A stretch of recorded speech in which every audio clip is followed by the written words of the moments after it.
My mom left my dad when I was 17, I'm 29 now, and had a new boyfriend literally straight away. We all suspected that she was cheating with this dude beforehand, but there was never any proof, and she even to this day refuses to admit it. She had 2 more kids with this guy. When my mom and dad broke up, I moved out to live with my dad, who had moved back in with his parents. The major reason for this was because she told me to leave as I kept fighting with her new dude. I really did not want to deal with a new guy in my mom's life, and I was really upset that she didn't give a shit about how much pain my dad was in.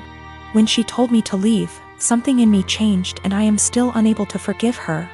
That solidified BC. My 14-year-old sister stayed with my mom for a year and then begged to come and live with my dad because she hated it so much at my mom's place.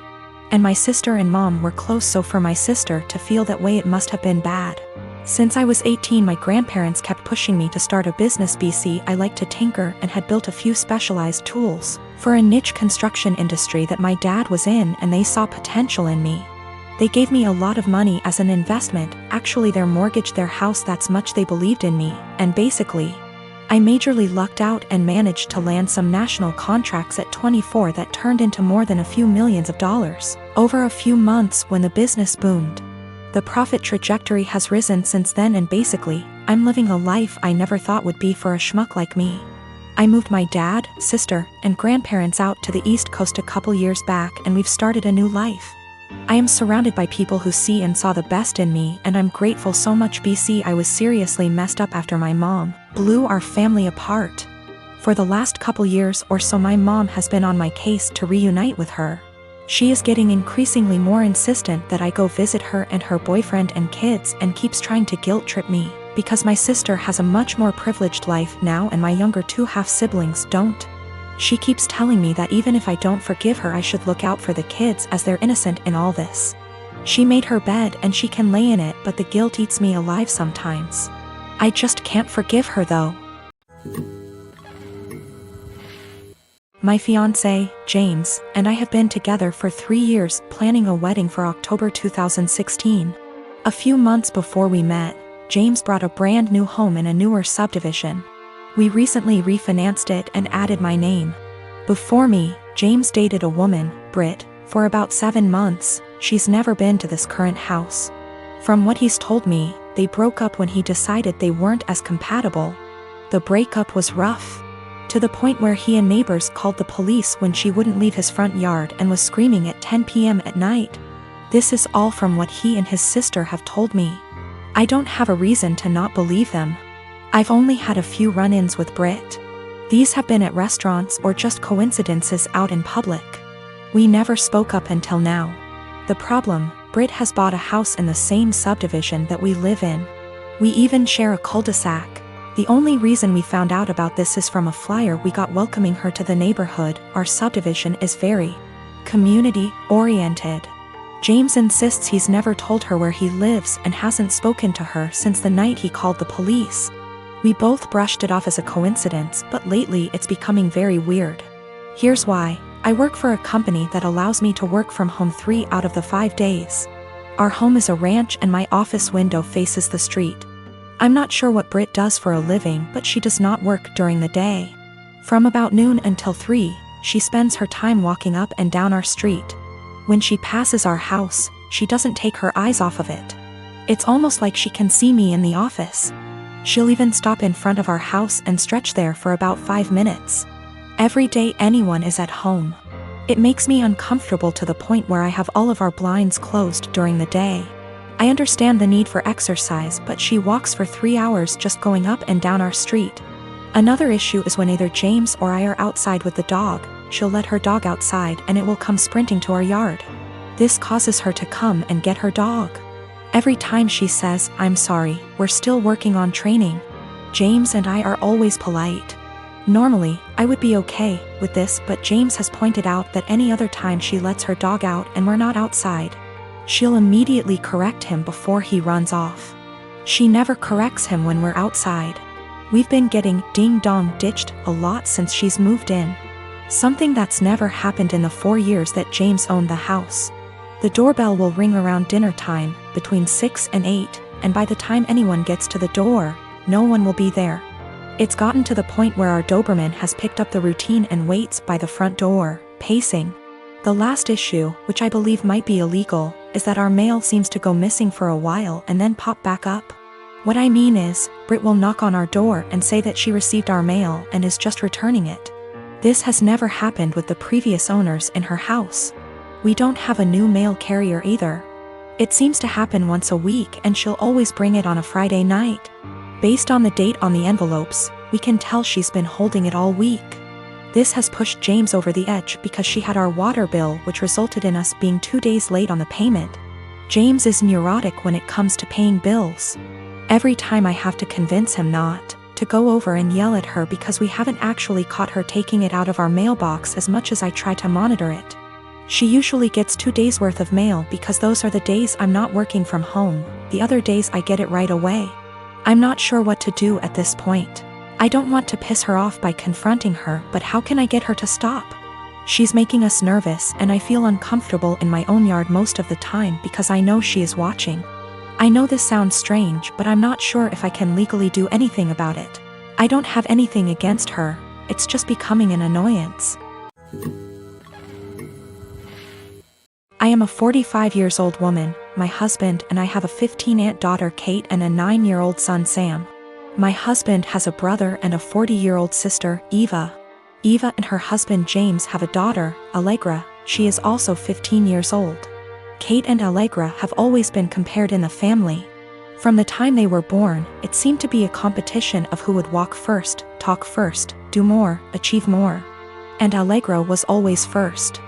I won't go too much into detail about Allegra because that's not really the point, but I will say she's a beautiful, intelligent, truly one-of-a-kind girl and her parents have done a great job raising her.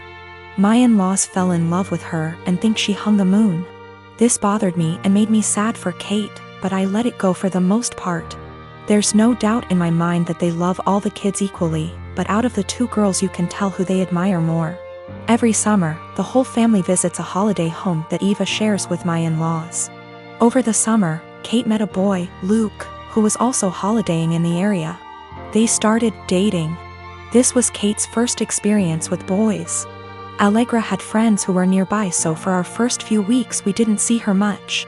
About 3/4 of the way through the holiday, Kate invited the boy she'd been seeing to dinner. Allegra was told to come and afterwards she would be going to a party. At the dinner, it was clear that Luke was very attracted to Allegra. After dinner, Luke decided he would go to the party Allegra was going to as he had also been invited. They both asked Kate to go, but she wasn't allowed and was very upset. My husband and I felt it was not a safe or appropriate environment at her age. Eva informed us, because she knows we do not allow Kate into these environments, that it was an adult party, where there would be drinking and possibly other things going on. Allegra has grown up in a place where these kind of things are much more normal. And Eva and her husband made the choice to let Allegra live those experiences. From what I know and have seen, she handles it exceptionally and it has not caused any issues. However, it is not the way we have chosen to parent Kate, and so we didn't allow her to go. The next morning, Allegra came downstairs and asked to talk to me and Eva. She said at the party Luke was flirting with her and showed her some messages he'd sent her. We decided we would all talk to Kate. Kate spent the next 2 days miserable. When she finally came out of her room, Kate was caustic and everyone was getting a bit fed up with her attitude. Eventually, my father-in-law jokingly said, "Your mistake was introducing him to Allegra. How did you think that was going to go for you?" My mother-in-law told him off but added that Luke handled it terribly, but the outcome was sort of inevitable. Kate left the table in tears. We managed to get through the rest of the holiday, but when my husband brought up plans for Christmas, Kate refused to go. She said she couldn't bear being ridiculed by her own family and constantly compared to Allegra. After seeing how much this was affecting her, I spoke to my husband and said we shouldn't go.